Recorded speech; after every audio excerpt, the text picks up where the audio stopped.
नमस्कार दोस्तों, मैं Dharmendra Verma online study with DK में आपका बहुत बहुत स्वागत करता हूं। जैसा कि आप सभी को पता है कि जो सीटेट का एग्ज़ाम है वो शुरू हो चुका है। 16 दिसंबर को फर्स्ट शिफ्ट का जो एग्ज़ाम है हो चुका है। सेकंड शिफ्ट का एग्ज़ाम नहीं हो पाया सर्वर डाउन की वजह से, तो आपको निराश नहीं होना है। आपको और अच्छे से मेहनत करना है। आपको यदि समय मिला है तो और अच्छे से आपको मेहनत करना है। जैसे कि आप सभी को यहाँ पर पता चल गया है कि प्राइवेट ईयर के प्रश्न सबसे ज़्यादा पूछे जा रहे हैं। लगभग 50% आपको पेपर में जो प्राइवेट ईयर के पेपर देखने को मिलेंगे। तो आपको जितने भी प्राइवेट ईयर के पेपर है 2011 से लगाकर 2021 तक जितने भी प्राइवेट ईयर पेपर हुए हैं उन सभी को अच्छे से पढ़ लेना है। यहाँ पर मैं आपको बताऊंगा कितने प्राइवेट ईयर पेपर के प्रश्न पूछे गए हैं और कौन कौन से प्रश्न पूछे गए हैं, इन सभी के बारे में जानकारी दूंगा। तो सबसे पहले आपको वीडियो को लाइक करना है, शेयर करना है और चैनल को सब्सक्राइब कर लेना है। फर्स्ट शिफ्ट में जो क्वेश्चन पूछे गए थे उनके बारे में आपको जानकारी देंगे। वैसे तो आप सभी को पता ही है कि हम सेंटर पर जाकर आपको हर पल पल की खबर आपको देते रहे हैं। वैसे आज हमारे जो ठाकुर सर हैं उन्होंने आपको जानकारी दी, लेकिन थोड़ा सा नर्वस थे आज, तो वो पूरी जानकारी आपको नहीं दे पाए।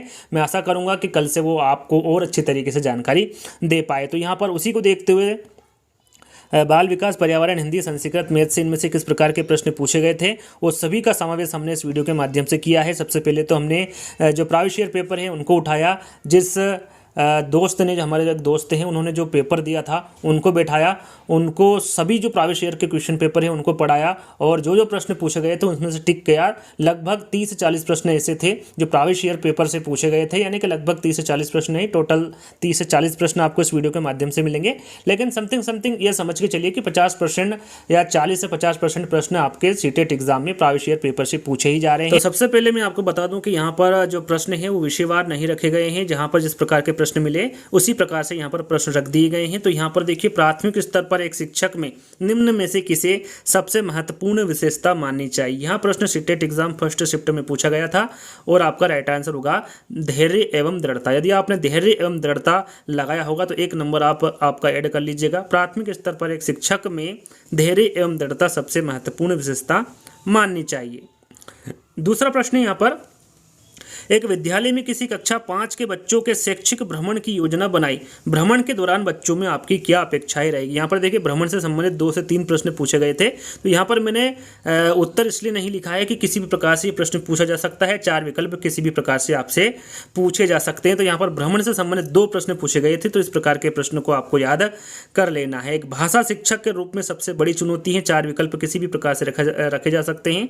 ये हिंदी पेडागोजी में पूछा गया था कि एक भाषा शिक्षक के रूप में सबसे बड़ी चुनौती क्या होगी। 4 विकल्पों को किसी भी प्रकार से रखा जा सकता है। तो यहाँ पर इस प्रकार का प्रश्न भी एग्जाम में पूछा गया था। प्राथमिक स्तर पर भाषा की पाठ्य पुस्तकों में किस तरह की रचनाओं का स्थान दिया जाना चाहिए। प्राथमिक स्तर पर सबसे ज़्यादा प्रश्न पूछे जा रहे हैं। देखिए, 1 से 5 तक एग्जाम थे तो उसी प्रकार के प्रश्न रखे गए हैं। ज़्यादातर प्रश्न प्राइवेट ईयर पेपर में से ही लिए गए हैं और यहाँ प्रश्न भी जो शुरुआत में मैं आपको बता रहा हूँ ये प्राइवेट ईयर पेपर के ही प्रश्न हैं। तो प्राथमिक स्तर पर भाषा की पाठ्य पुस्तकों में किस तरह की रचनाओं का स्थान दिया जाना चाहिए, इस प्रकार का प्रश्न से जो फर्स्ट शिफ्ट है उसमें पूछा गया था। आपकी कक्षा में एक बच्चा सभी सुविधा मिलने के बाद भी गणित में बार बार चुनौतियों का सामना करता है, तो इसे आप क्या कहेंगे। यहाँ पर देखिए, जहाँ पर 4 विकल्प किसी भी प्रकार से रखे जा सकते हैं, इसी ऐसे प्रश्नों के उत्तर मैंने नहीं दिए हैं। तो इस प्रकार का प्रश्न भी सीटेट एग्जाम में फर्स्ट शिफ्ट में पूछा गया था कि आपकी कक्षा में एक बच्चा सभी सुविधा मिलने के बाद भी गणित में बार बार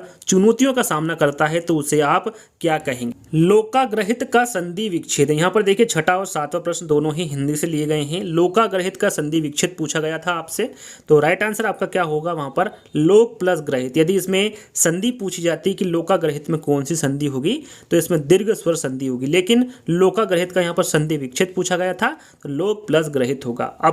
अपनत्व में मूल शब्द क्या है। यहाँ पर देखिए, अपनत्व में मूल शब्द पूछा गया था आपसे। राइट आंसर आपका क्या होगा, अपना। याद रखिएगा, अपनत्व में मूल शब्द क्या होगा, अपना होगा। देखिए, जैसा कि मैंने जो प्रैक्टिस सेट में देता आ रहा हूँ उसमें मैंने आपको बताया था कि कारक से संबंधित पूछे जाएंगे। तो यहाँ पर देखिए, एक प्रश्न कारक से संबंधित पूछा गया था।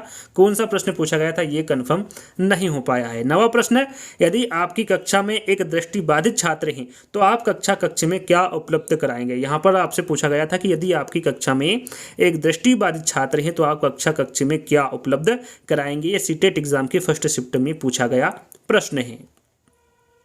यदि कोई शिक्षिका बच्चों को आधा अधूरा उत्तर बताती है तो बच्चों पर क्या प्रभाव पड़ेगा। देखिए हूबहू इस प्रकार का प्रश्न ये नहीं था, कुछ और आगे इसमें ऐड था, लेकिन इसी प्रकार का प्रश्न पूछा गया था कि यदि कोई शिक्षिका बच्चों को आधा अधूरा उत्तर बताती है तो बच्चों पर उसका क्या प्रभाव पड़ेगा। 4 विकल्प थे, उसके अकॉर्डिंग ही आपको आंसर देना था। बच्चों की सभी जानकारी एकत्रित करना क्या कहलाता है। यहाँ पर बच्चों की सभी जानकारी एकत्रित करना क्या कहलाता है, इस प्रकार का भी प्रश्न एग्जाम में पूछा गया था। यहाँ पर देखिए मैथ्स में एक प्रश्न पूछा गया था कि कक्षा 3 का बच्चा 642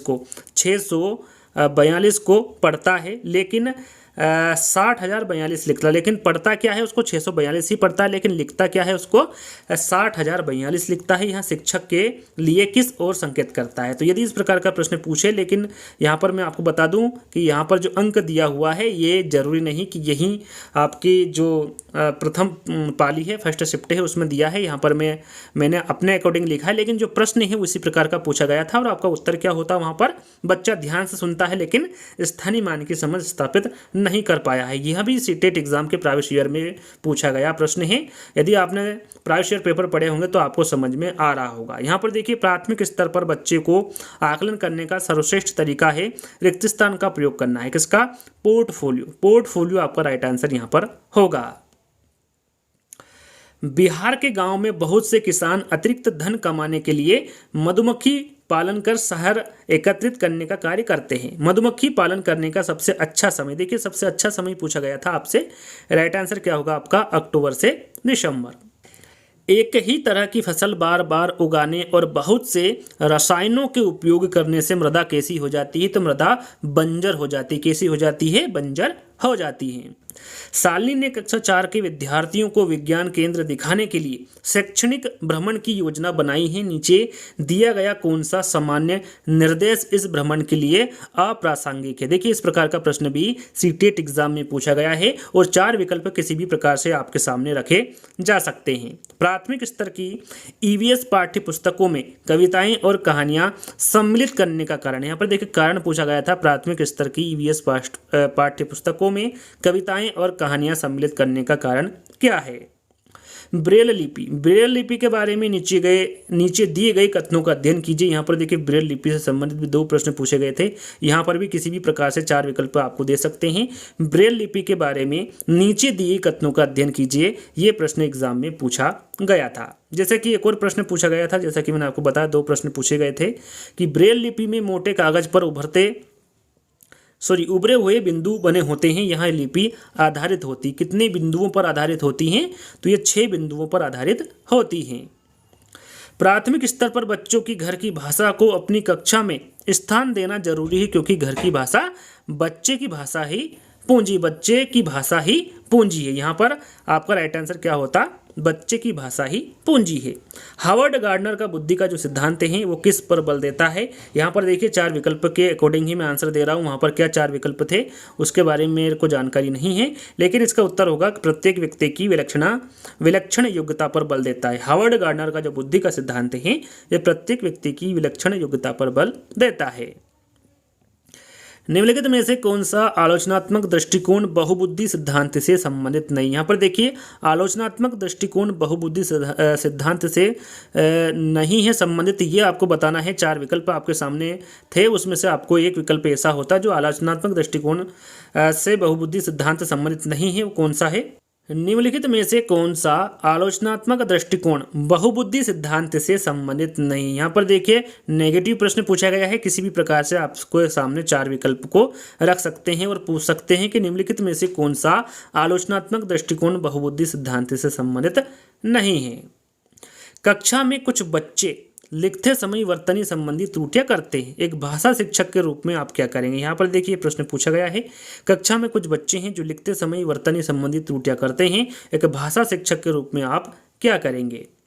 पर्यावरण अध्ययन की पाठ्य पुस्तकों में कविताओं और कहानियों को शामिल करने का निम्नलिखित में से कौन सा उद्देश्य नहीं? यहाँ पर नेगेटिव प्रश्न पूछा गया था। 4 विकल्प कौन से थे इसके बारे में मुझे जानकारी नहीं है। 25वां प्रश्न आपके सामने है। कोई छात्र किसी छात्र को पढ़ने में कठिनाई महसूस करता है तो वहाँ ग्रस्त है, या फिर यदि प्रश्न पढ़ने में आपको समझ में नहीं आ रहा, पठन संबंधी विकार के बारे में पूछा गया था और आपका राइट आंसर क्या होगा? वहाँ पर डिसलेक्सिया। पठन संबंधी जितने भी विकार है उनको याद कर लीजिएगा, उससे प्रश्न पूछे जा रहे हैं। यहाँ पर बहुविकल्पी प्रश्न छात्रों की रिक्त स्थान की योग्यता का आकलन करती। बहुविकल्पी प्रश्न छात्रों की रिक्त स्थान की योग्यता का आकलन करती है। किसकी योग्यता का आकलन करती है, ये पूछा गया था। यदि आपकी कक्षा में श्रव्य बाधित छात्र है तो आप कक्ष में क्या सुविधाएं उपलब्ध कराएंगे। यहाँ पर देखिए, यहाँ प्रश्न में पूछा गया था कि यदि आपकी कक्षा में श्रव्य बाधित छात्र हैं तो आप कक्ष में क्या सुविधाएं उपलब्ध कराएंगे। टमाटर, प्याज, आलू, भिंडी, चीकू, करेला आदि में बीज वाले फल एवं सब्जियों को अलग कीजिए। यहाँ पर देखिए कुछ सब्जी और फल के बारे में बताया गया था, जरूरी नहीं यहाँ पर, वैसे तो उनके द्वारा बताया गया कि यही है, लेकिन मैं फिर भी बता रहा हूँ। टमाटर, प्याज, आलू, भिंडी, चीकू, करेला, इसके अतिरिक्त भी कुछ हो सकता है या फिर इसमें से कुछ हट भी सकता है। पूछा क्या गया था, ये जरूरी, इसमें पूछा गया था कि इन बीजों में इन सब्जी और फल में कौन से बीज वाले फल है या फिर बीज वाली सब्जियां हैं, इसके बारे में इस प्रश्न के माध्यम से पूछा गया था। असम, लद्दाख, जम्मू कश्मीर के घरों की विशेषताओं का मिलान कीजिए। यहाँ पर देखिए विशेषताओं का आपको मिलान करना था, 4 विकल्प दिए गए थे और कूट में आपको आंसर देना था। इस प्रकार आपको सही जोड़े का मिलान करना था। एनसीएफ 2005 से पूछा गया था, एक वीडियो मैंने आपको बनाया है, उसको आप देख लीजिएगा, एनसीएफ पे आपका सारा क्लियर हो जाएगा। कुड़ुक कहाँ की भाषा है, तो याद रखिएगा जो कुड़ुक है यह झारखंड की भाषा है। ये भी प्राविश ईयर पेपर में पूछा गया प्रश्न है। सर्वाधिक एल्यूमिनियम उत्पादन कहाँ होता है, यदि देश की पूछे तो वो है चीन, और भारत के बारे में पूछे कि सर्वाधिक एल्यूमिनियम उत्पादन भारत में किस राज्य में होता है, तो वो है उड़ीसा। ये मुझे कंफर्म नहीं है कि देश के बारे में पूछा गया था कि या फिर राज्य के बारे में पूछे तो उड़ीसा है और देश के बारे में पूछे तो वो चीन है। ईंधन के बारे में बच्चे को ईवीएस में कैसे अवगत करवाएंगे। ईंधन के बारे में बच्चे को ईवीएस के बारे में आप कैसे अवगत कराएंगे, इस प्रकार का प्रश्न भी एग्जाम में पूछा गया था। आवश्यकता का पदानुक्रम सिद्धांत, देखिए मैंने एक वीडियो आपके लिए बनाया था जिसमें जितने भी इंपॉर्टेंट सिद्धांत हैं उनको वहाँ पर रखा गया था। तो यदि वीडियो नहीं देखा देख लीजिएगा, उसी से लगभग सारे प्रश्न बनेंगे, क्योंकि इंपॉर्टेंट जो सिद्धांत हैं उन्हीं को वहाँ पर आपको बताया गया था। तो आवश्यकता का पदानुक्रम सिद्धांत किसके द्वारा दिया गया था, तो ये मास्लो के द्वारा दिया गया था। समावेशी शिक्षा से संबंधित प्रश्न पूछा गया कि समावेशित विद्यालय में आप अपनी कक्षा के दृष्टिबाधित छात्रों की आवश्यकताओं को आप कैसा पूरा करेंगे, यहाँ प्रश्न भी पूछा गया था। साथ में सलाद की विशेषता, लीची के फूल से संबंधित विशेषता, थोड़ी दिन पहले हमने एक वीडियो अपलोड किया था जिसमें आपको कंप्लीट पर्यावरण अध्ययन के बारे में बताया था और उसमें इन सभी के बारे में जिक्र किया गया था कि वहाँ कौन सा जानवर है कि जो कि भालू जैसा दिखता तो है लेकिन नहीं है, और भी उसके बारे में आपको जानकारी दी गई थी और पूछा गया था कि वहाँ जानवर कौन सा है, तो वो कौन सा होगा, स्लाथ होगा। लीची के फूल से संबंधित प्रश्न पूछा गया था। हाथी से संबंधित प्रश्न पूछा गया था। संस्कृत में जो है व्याकरण ज़्यादा पूछी गई थी, हिंदी में जो व्याकरण है वो कम पूछी गई थी और संस्कृत में जो व्याकरण है वो ज़्यादा पूछी गई। साथ में गणित में एलसीएम एचसीएफ से भी प्रश्न पूछे जा रहे हैं। तो यहाँ पर देखिए टोटल मैंने आपको 40 प्रश्न के बारे में जिक्र किया था। 40 प्रश्न यहीं पर समाप्त होता है। जैसा कि आप सभी को पता है कि हम यहाँ पर सेंटर पर जाकर लाइव आपको जो सीटेट का फर्स्ट हो या फिर सेकंड पेपर हो, सेकंड शिफ्ट का पेपर हो, सभी का हम वहाँ पर एनालिसिस करते हैं। जैसा कि आज फर्स्ट पेपर तो हुआ था लेकिन सेकंड पेपर नहीं हुआ किसी कारणवश, सर्वर डाउन की वजह से। तो आप निश्चिंत रहें, वो आपका पेपर जरूर होगा। तो आप सभी हमारे चैनल के माध्यम से जुड़ जाइए, क्योंकि यहाँ पर आपको संपूर्ण जानकारी सीटेट के बारे में दी जाएगी, चाहे वो सेंटर पर जाकर हो या फिर आपका जो ये प्रश्न में जिस प्रकार से दे रहा हूँ इस प्रकार से हो। यानी कि दोनों शिफ्ट के जो प्रश्न हैं वो शाम को मैं दे दिया करूँगा आपको, दोनों शिफ्ट के एक ही वीडियो के माध्यम से मिल जाएंगे प्रश्न। और मैं आपको बताना चाहूँगा कि यदि आपने हमारे टेलीग्राम ग्रुप, एक नया टेलीग्राम ज्वाइन हमने आपसे करवाया है, यदि नहीं किया है तो कर लीजिएगा। वहाँ पर आप डिस्कस आपस में कर सकते हैं, अपनी समस्या का समाधान कर सकते हैं। तो लिंक डिस्क्रिप्शन में जाकर उसको चेकआउट कर लीजिएगा। तो आज का वीडियो आपको कैसा लगा आपको कमेंट्स के माध्यम से बताना है। अच्छा लगे तो लाइक करना है, शेयर करना है और चैनल को सब्सक्राइब कर लेना है। तो जल्दी ही दोस्तों एक नई वीडियो के साथ मिलेंगे, जब तक के लिए धन्यवाद।